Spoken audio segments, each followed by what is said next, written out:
Selamat siang, Pak dosen. Sebentar. Nah, Pak Yasin, silahkan bisa di-record dulu. Oke, Bapak.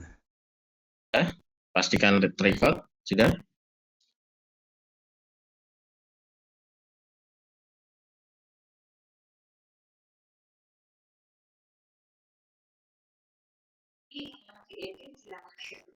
Sudah, Bapak.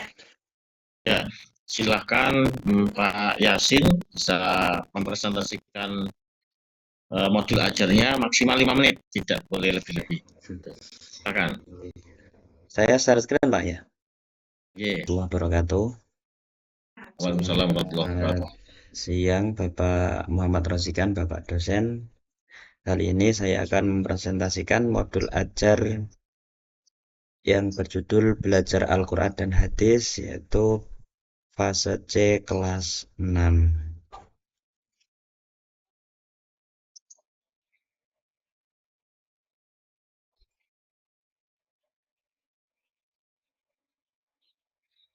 Modul ajar ini berisi yang pertama adalah informasi umum, yaitu identitas modul, yaitu penyusun Muhammad Yasin, instansi SDN 3 Sumberagung, tahun penyusunan 2024, jenjang sekolah SD, mapel pendidikan agama Islam dan budi pekerti, fase C kelas 6, bab 1, belajar Al-Quran dan hadis, topiknya mengetahui pesan pokok surat Ad-Duha dan belajar hadis tentang keutamaan memberi. Adapun kompetensi awalnya dapat membaca surat Ad-Duha dengan lancar dan benar, memahami pesan pokok surat Ad-Duha, memahami hadis keutamaan memberi. Adapun profil pelajar Pancasilanya yaitu religius, beriman, bertakwa kepada Tuhan Yang Maha Esa, dan berakhlak mulia. Gotong royong, mengerjakan secara berkelompok, bernalar kritis, memperoleh dan memproses informasi, kreatif, menghasilkan karya dan gagasan yang orisinil.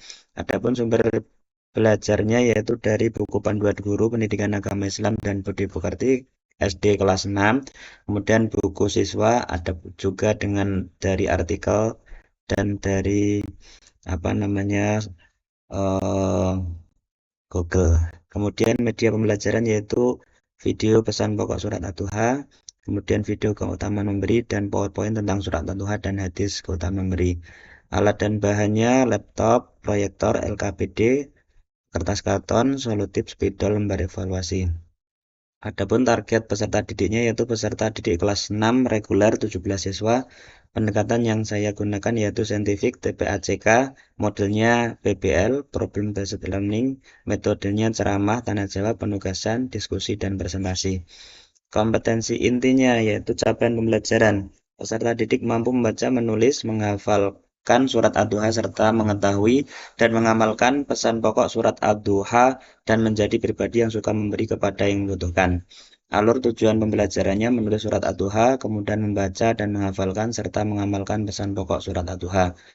Adapun tujuan pembelajarannya yaitu setelah mengutip pelajaran, peserta didik dapat 1. Membaca, menulis, dan menghafal Quran Surat Ad-Duha dengan tartil. Yang kedua, menjelaskan pesan-pesan pokok Quran Surat Ad-Duha dengan baik. Yang ketiga, menumbuhkan sikap solidaritas dan saling membantu. Pemahaman bermakna meningkatkan kemampuan siswa dalam membaca, menulis, dan menghafalkan Surat Ad-Duha dengan tartil dan mengamalkan pesan pokok Surat Ad-Duha. Adapun langkah-langkah kegiatan pembelajaran yaitu 10 menit. Yang pertama, siswa menyiapkan diri untuk belajar dan bersikap disiplin. Kemudian siswa bersama guru saling mengucapkan dan menjawab salam serta saling menanya kabar. Kemudian siswa dan guru berdoa bersama dan mengawali kegiatan pembelajaran. Siswa bersama guru mengecek kehadiran melalui presensi. Kemudian siswa membaca Asmaul Husna. Siswa melakukan gerak tepuk semangat yang dipandu oleh guru. Kemudian gurunya menanyai kepada siswanya yaitu apakah anak-anak kalian masih ingat dengan pelajaran yang lalu atau yang kemudian anak-anak apakah kalian memiliki pengalaman tentang memberi seperti itu. Kemudian siswa menjawab pertanyaan diberikan oleh guru. Siswa menyimak penjelasan guru mengenai tujuan pembelajaran dan aktivitas pembelajaran. Kemudian yang tahap inti itu 50 menit. Tahap 1 orientasi siswa terhadap masalah. Siswa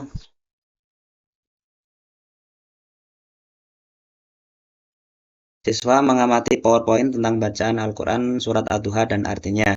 Siswa bersama guru saling bertanya jawab tentang materi yang ditampilkan. Kemudian siswa diberi permainan terkait menghubungkan kalimat per kalimat sehingga menjadi satu kalimat kesatuan ayat atau surat untuk memperdalam pengetahuan siswa. Siswa diberi pemahaman tentang contoh-contoh orang yang suka membantu dan memberi. Kemudian siswa diberi pertanyaan-pertanyaan terkait permasalahan yang nantinya akan dipecahkan oleh siswa. Kemudian tahap yang kedua, mengorganisasikan siswa untuk belajar. Siswa dibagi menjadi 3 kelompok, masing-masing kelompok terdiri dari 5 sampai 6 siswa. Siswa menerima LKPD yang dibagikan guru, siswa dibimbing guru memahami petunjuk mengerjakan LKPD, kemudian siswa bersama guru membuat kesepakatan bahwa diskusi harus selesai dalam waktu 20 menit. Kemudian yang tahap 3, membimbing penyelidikan kelompok. Siswa membaca sekaligus mendiskusikan permasalahan yang disajikan dalam LKPD. Pada LKPD ada 4 soal terkait menuliskan menggabungkan kalimat per kalimat sehingga menjadi ayat, juga tentang mencari beberapa contoh solidaritas atau suka membantu dan suka memberi dalam pengalaman mereka. Kemudian siswa dibimbing oleh guru dalam kegiatan penyelidikan.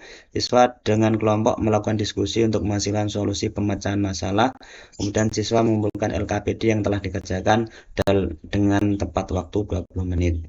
Kemudian tahap yang keempat, mengembangkan dan menyajikan hasil karya. Perwakilan kelompok mempresentasikan hasil diskusi di depan kelas. Bagi kelompok yang tidak maju, memperhatikan kelompok yang maju, memberikan saran maupun komentar. Siswa diberikan reward berupa tepuk jempol atau hadiah bagi yang selesai presentasi di depan kelas. Kemudian menganalisis dan mengevaluasi pemecahan masalah. Siswa diberikan kesempatan untuk bertanya dan memberikan pendapat terkait pemecahan masalah yang mereka diskusikan. Siswa dan guru menyimpulkan pemecahan masalah yang telah dilakukan.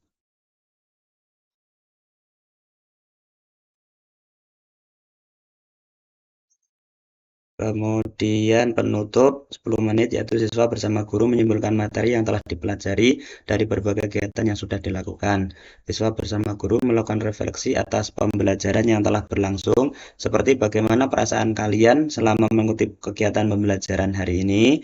Kemudian siswa diberikan soal evaluasi sebanyak 4 soal. Siswa menyimak pesan dari guru tentang pentingnya memiliki sikap solidaritas dan suka memberi dalam kehidupan sehari-hari. Kemudian salah satu siswa maju untuk memimpin doa sebelum kegiatan diakhiri. Siswa dan guru saling memberi serta menjawab salam. Sudah, Pak. Komponen yang ada dalam modul ajar yaitu satu, identitas modul, kemudian kompetensi awal, kemudian profil pelajar Pancasilanya, ada sarana prasarana, target peserta didik, kemudian pendekatan yang digunakan, kemudian kompetensi inti, itu ada capaian pembelajaran, alur tujuan pembelajaran, kemudian tujuan pembelajaran, pemahaman bermakna, dan langkah-langkah kegiatan pembelajaran.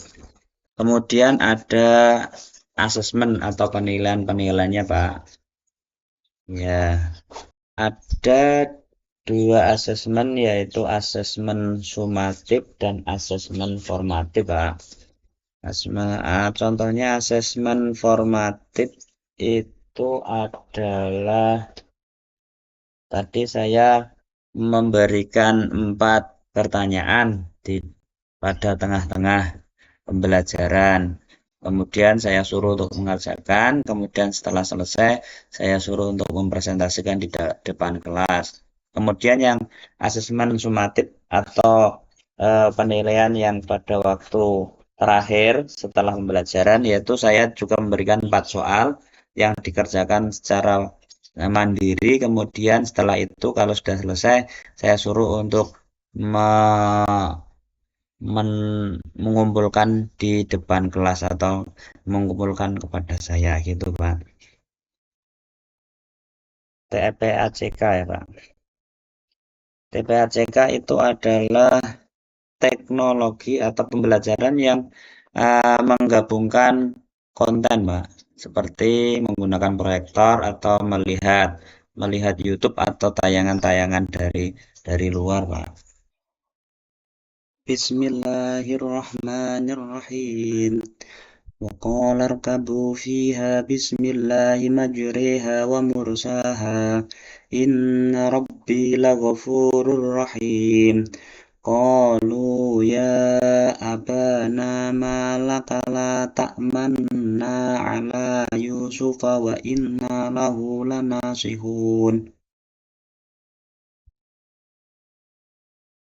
يا أيها الذين آمنوا لا يسخر قوم من قوم عسى أن يكونوا خيرا منهم ولا نساء من نساء عسى أن يكن خيرا منهن ولا تلمزوا أنفسكم ولا تنابزوا بالألقاب بئس الاسم الفسق بعد الإيمان ومن لم يتب فأولئك هم الظالمون